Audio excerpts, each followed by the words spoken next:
This video is sponsored by CloudBounce. More about them later.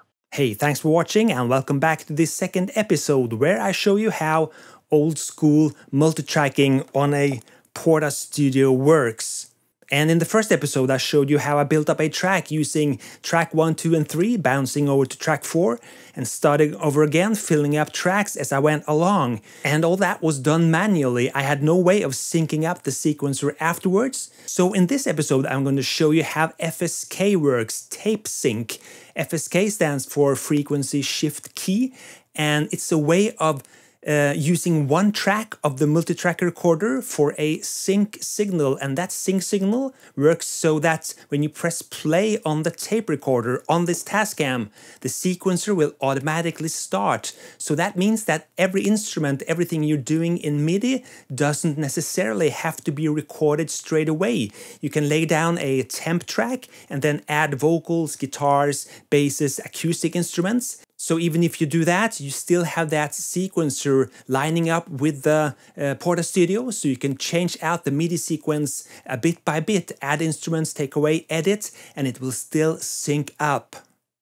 So on channel 1 I have drums, channel 2 I have bass, these are mono channels, and on stereo channel 7, 8 I have the pads coming in from the Roland GX8P. The sequencer has the bass on track 1 and the pads on track 2.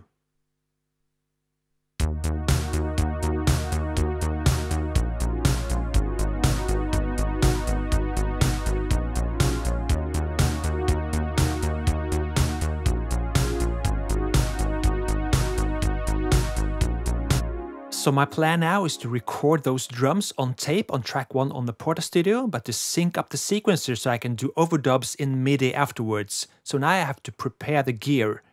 So I bring the sync signal out of the sequencer and into track 4 on the Tascam. I'm going to record that sync signal. So I just bring the fader up a little and I enable direct recording on that track 4 on the Tascam and set those other tracks into safe mode.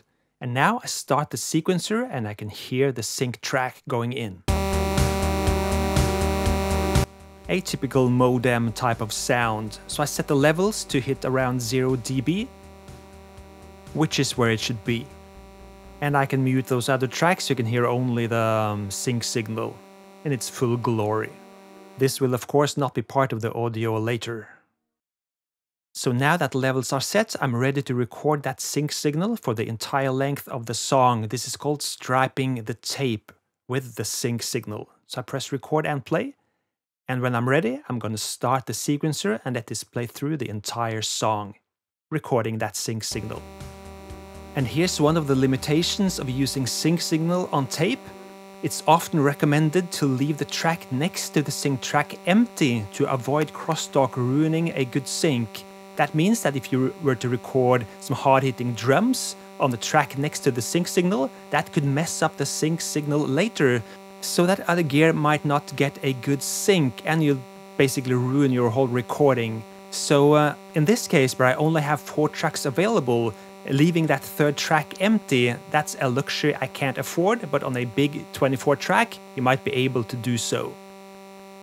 So I'm going to speed up this video recording right here so you don't have to sit through this pretty horrible sync signal through the entire recording of this segment. Okay, so getting close to the end of the song, and there the sequencer finished and the sync signal stopped. So what I'm going to do now is set track 4 into safe mode, rewind the tape, reverse the sync signal so it's now going out of the tape recorder and into the sequencer so that the tape recorder will start off the sequencer when I press play on the tape. So I will enable channel 1 and 2 on the Tascam so I can hear those drums and bass coming in. And I will set the Tascam into sync so it will output the sync signal through its tape out. And I'll also set the Alesis sequencer to receive tape sync as a sync signal. That's very important, otherwise it won't start when I press play on the Portastudio. So at the back of the Tascam I have a sync out signal going in to the tape input of the sequencer this time. And now I can press play on the Tascam, and the sequencer will start.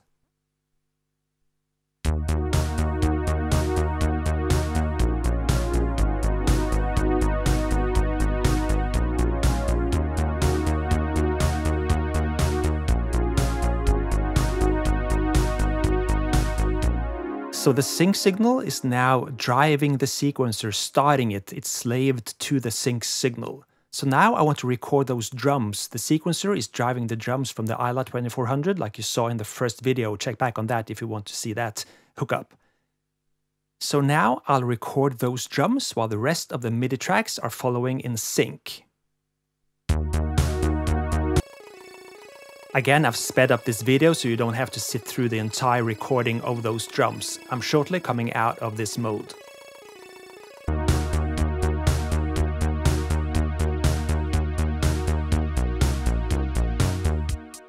Okay, so that's the drums recorded on track 1 on the Portastudio.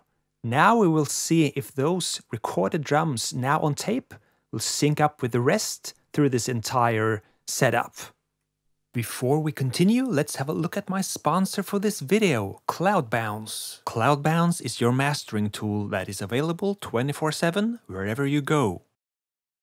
You upload your audio file and the CloudBounce mastering engine analyzes it and applies just the right amount of various audio processing ingredients to make it sound powerful and crystal clear.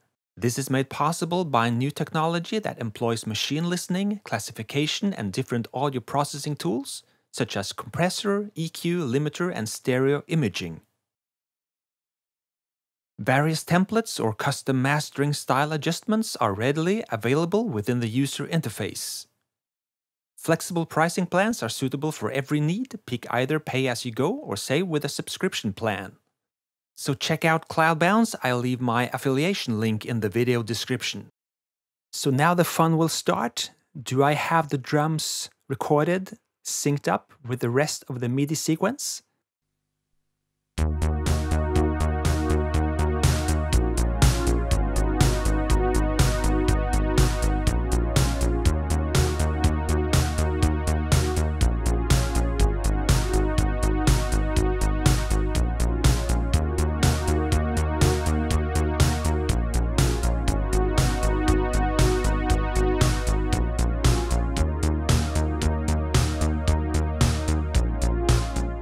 Ah yes, as you now can hear, I'm adjusting the tape speed and the sequencer is following in perfect sync. Tape sync. The coolness factor of this back in the 80s, you can only imagine.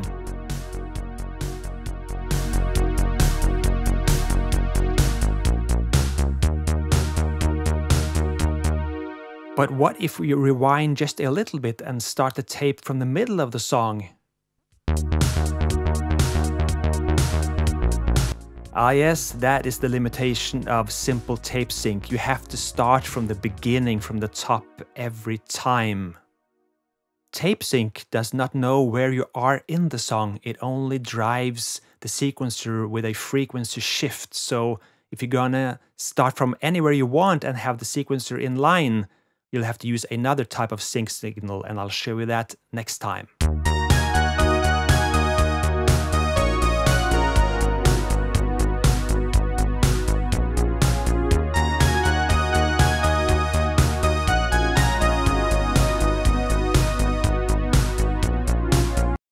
So now I'm recording a track 3 on the sequencer, that bell lead sound from the Kawai K3M.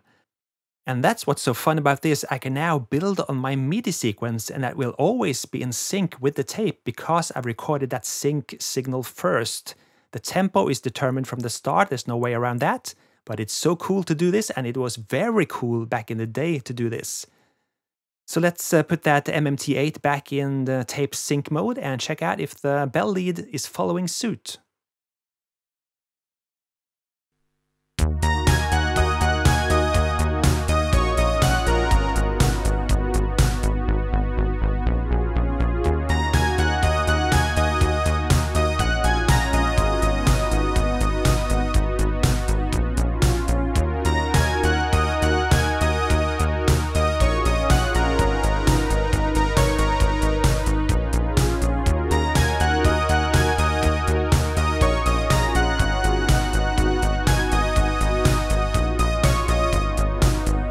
So this is basically how you sync up a sequencer with a 4-track tape recorder back in the day. And tape sync was something every sequencer on the market had back in the day. No matter what brand, they had tape sync in and out.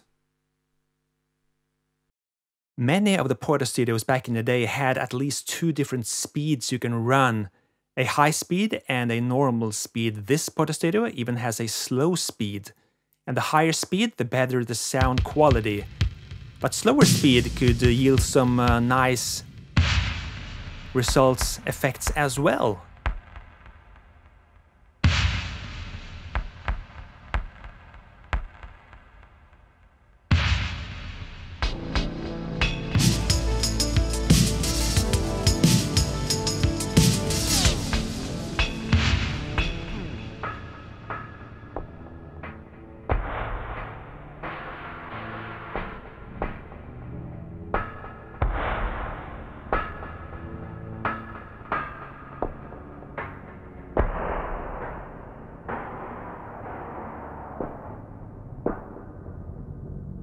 So this is actually how your old sampler works. It slows the sample down when you go down on the keys, and it speeds the sample up when you play up on the keys.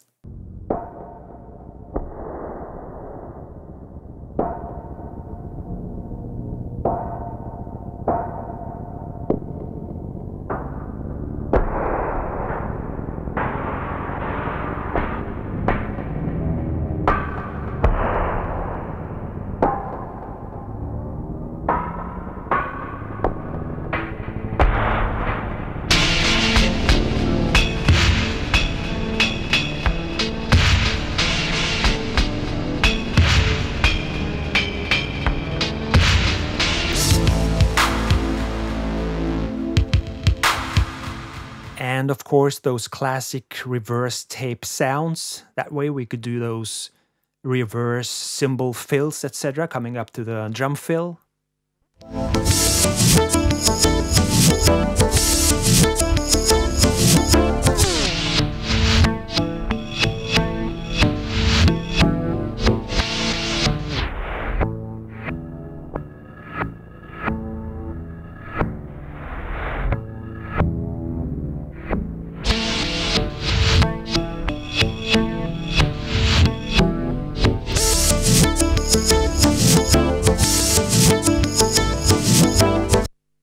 And we must also show the hipster trick, which is something I'll explain in a couple of minutes. But what we'll basically do is to record 4 different sounds on each of the tracks, the channels on the Portastudio. This will come from a synth in this example, but I prefer it to be a vocal sound on one or several different keys, notes. So just imagine we fill up the entire tape with this note on channel 1. And on channel 2, we'll do another note, building up a chord.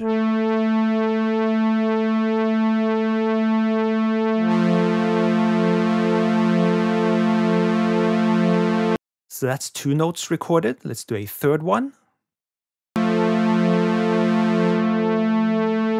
Again, I've sped up the recording session for this segment, so we won't have to sit through minutes hearing me recording separate notes.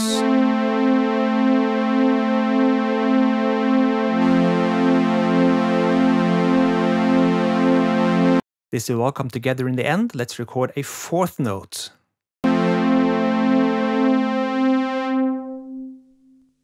So you can imagine filling up the entire tape with different notes.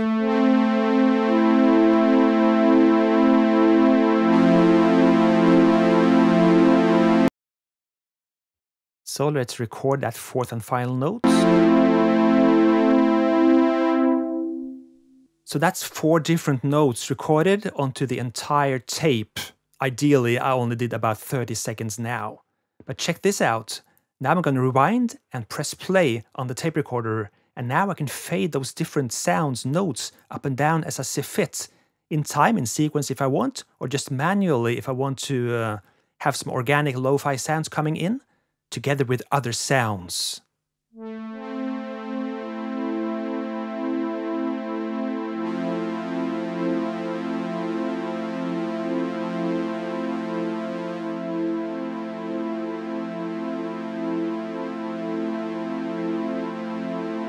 I call this the hipster trick because I see this all the time. Guys in their 20s or 30s on stage using Portastudios and fading sounds up and down like they invented the trick. But this was actually used by 10cc in 1975 on their hit I'm Not in Love, where they actually recorded, I think there was about 600 or 700 tracks of chromatic voices doing ah and all these other vocals and sounds in the lyrics for that song. And they faded that up and down during the mix down of the song. I think it was on about 13 tracks on the mixer, so they only had a few tracks left to do a bass and the lead vocals, etc. So this way of fading looped acoustic sounds up and down in a mix from a mixer or a Portastudio, that's not something new. That was done decades ago, but it's a very cool trick and I highly recommend you check this out. I also think Souvenir by OMD used this kind of trick or technique, and this is basically your DIY sampler or your DIY mellotron because it's the same technique being used, so check this out.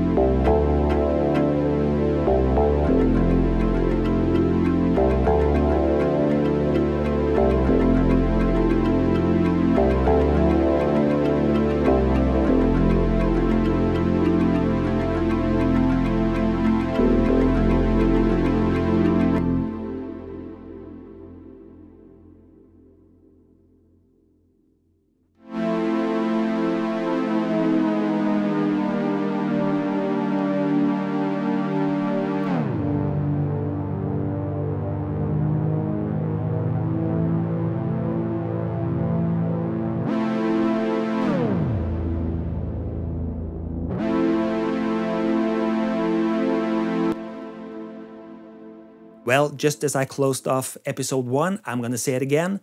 It's been a lot of fun. Tape sync, reverse, tape speed, fading things in and out, vocals during long passes, different notes, different chords, etc. Using these machines is so much fun even today, and it can certainly enhance your productions in different ways. So I highly think you should check out some of these techniques in your own music. In the last episode, episode 3, we're going to take a look at 8-track recording, reel-to-reel. It's going to be a lot of fun as well. And in that one, we're going to use another syncing technique called synth-pop, which is a more advanced way of syncing up sequencers to tape. And in that syncing method, you can actually rewind and fast-forward your tape and have the sequencer start immediately at the right frame if you want to. It's not necessarily more difficult, but I am going to use some other gear as well in that video. I'm going to break out the Atari ST and some other cool stuff as well, so stay tuned for that. As always, I'm Espen Kraft and I am the 80s. So thanks for watching and I'll see you in the next episode. Cheers!